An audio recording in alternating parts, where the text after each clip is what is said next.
Everyone, जैसे कि मैंने पहले आपको रिट्स के बारे में बता चुकी हूँ, लेकिन मैं फिर से हैबिस कॉर्पस, मैंडेमस, सेचुरारी, प्रोहिबिशन, क्यूरेंटो इन सभी 5 रिट्स के बारे में फिर से रिवाइज करवाना चाह रही हूँ।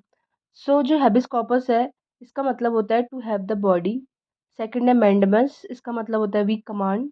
थर्ड है सेचुरारी, इसका मतलब होता है टू बी सर्टिफाइड। फोर्थ है प्रोहिबिशन, जिसका मतलब होता है टू फॉरबिड।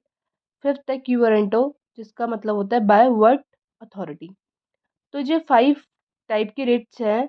हम ये आर्टिकल 32 के अंडर सुप्रीम कोर्ट में जा सकते हैं, और आर्टिकल 226 के अंडर हम जा सकते हैं हाई कोर्ट में।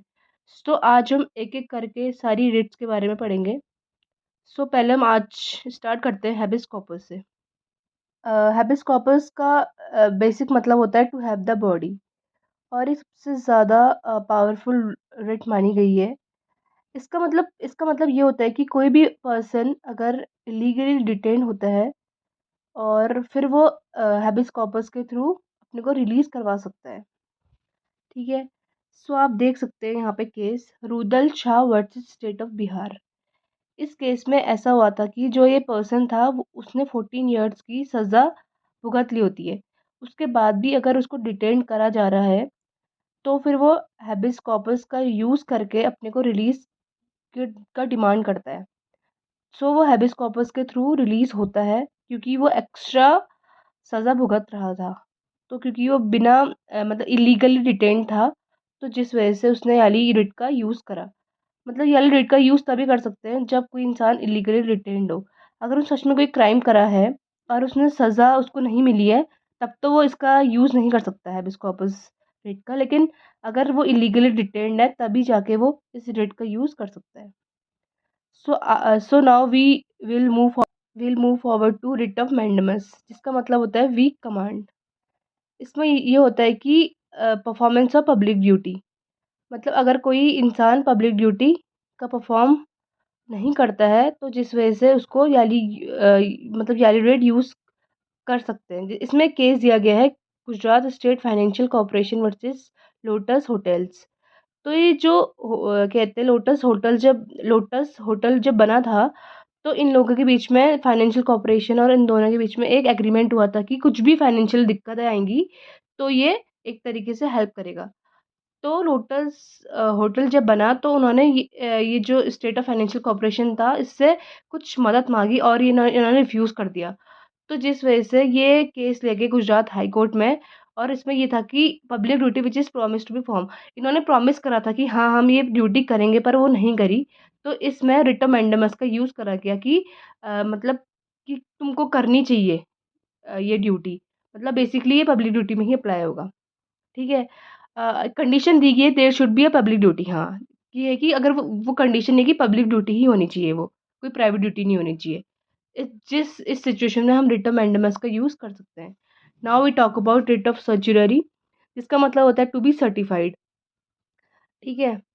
जो सुप्रीम कोर्ट और हाई कोर्ट है, वो लोअर कोर्ट को कमांड कर सकता है to submit the record to मतलब फॉर रिव्यू के लिए वो क्या कर सकता है, रिकॉर्ड को सबमिट कर सकता है। तो इसमें 2 केस दिए गए हैं, Gullapalli Nageswara Rao versus AP SRTC, and second case है AK Kripak versus Union of India. ये 2 केस हैं, ये काफ़ी कंपटीशन में पूछे जाते हैं कि ये 2 केस किस रिट के अंदर आते हैं। तो इसमें हम लिखेंगे रिट्स ऑफ सर्चुररी। इसमें ये लिखा है, ये दिया गया है कि lower court judgement declare illegal and immediately quash. अगर कोई भी लोअर कोर्ट का जजमेंट अगर इलीगली डिक्लेयर करा करा गया है, तो उस समय वो क्वाश होगा। लेकिन ये क्या है, जजमेंट आने के बाद की बात है। सर्चुररी हम तब यूज़ करेंगे जब जजमेंट आ चुका होगा, जजमेंट आने के बाद। लेकिन हम दूसरी रीट पढ़ेंगे, उसमें सेम सिचुएशन है, लेकिन कुछ कुछ चीज़ें सिमिलर हैं, वो आगे हम पढ़ेंगे। तो बेसिकली इसमें ये दिया गया है कि लोअर कोर्ट अगर लीगली अगर मतलब जजमेंट अगर इलीगली डिक्लेयर किया गया है, तो उस समय वो क्या होगा, क्वाश कर देंगे। कौन करेगा? सुप्रीम कोर्ट और हाई कोर्ट के द्वारा। वो पहले तो वो लोअर कोर्ट में जाएगा, उसके बाद फिर ये जो दो केस हैं, ये बेसिकली काफ़ी रिलेटेबल है कि किसमें, रिट्स ऑफ सर्चुररी में। ठीक है। Now we talk about prohibition. Prohibition और सर्चुररी जो रेट दी गई हैं, ये काफ़ी हद तक सिमिलर हैं, जिसका बेसिकली इसमें एक वर्ड यूज़ करा गया है, prevention is better than cure. तो प्रिवेंशन से हम पता लगाएंगे प्रोहिबिशन, और सचुरारी से हम रिलेट करेंगे क्योर के बारे में, ठीक है।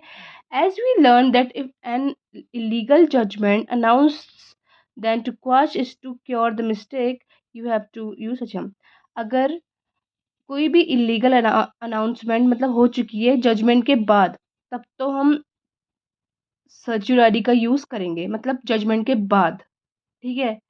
तो क्या होगा, हम सर्चुरारी का तब यूज़ करेंगे जब जजमेंट आ चुका होगा, इलीगल जजमेंट।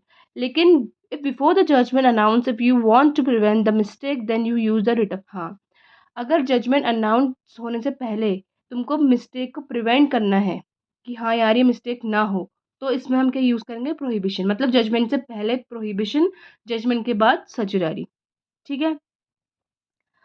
और बेसिक मतलब क्या होता है प्रोहिबिशन का, इसका मतलब होता है to forbid before the announcing of judgement by the lower court in such case डिट। हाँ, प्रोनाउंसिंग मतलब सॉरी, अनाउंसिंग द जजमेंट से पहले हम लोअर मतलब बाय लोअर कोर्ट, ये जो प्रोहिबिशन की डिट है तब यूज होगी जब जजमेंट से पहले, ठीक है।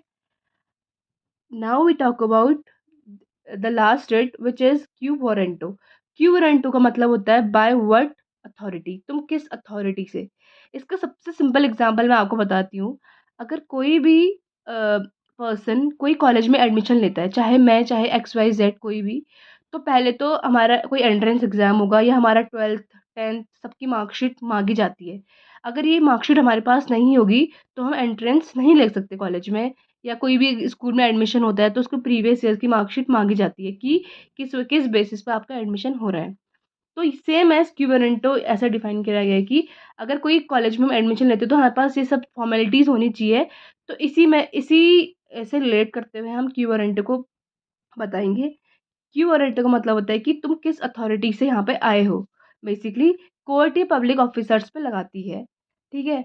मतलब अगर सपोज कोई इंसान कोई पब्लिक ऑफिस में काम करता है, कोई मतलब जॉब कर रहा है, और उसकी जो सर्टिफिकेट या कुछ भी चीज़ें हैं वो मतलब देखा जाए तो टाइटल डिफेक्टिव है, कुछ डिफेक्ट है उसमें, देन उस इस सिचुएशन में उसको अपनी जो ऑफिस है उसको छोड़ना पड़ेगा।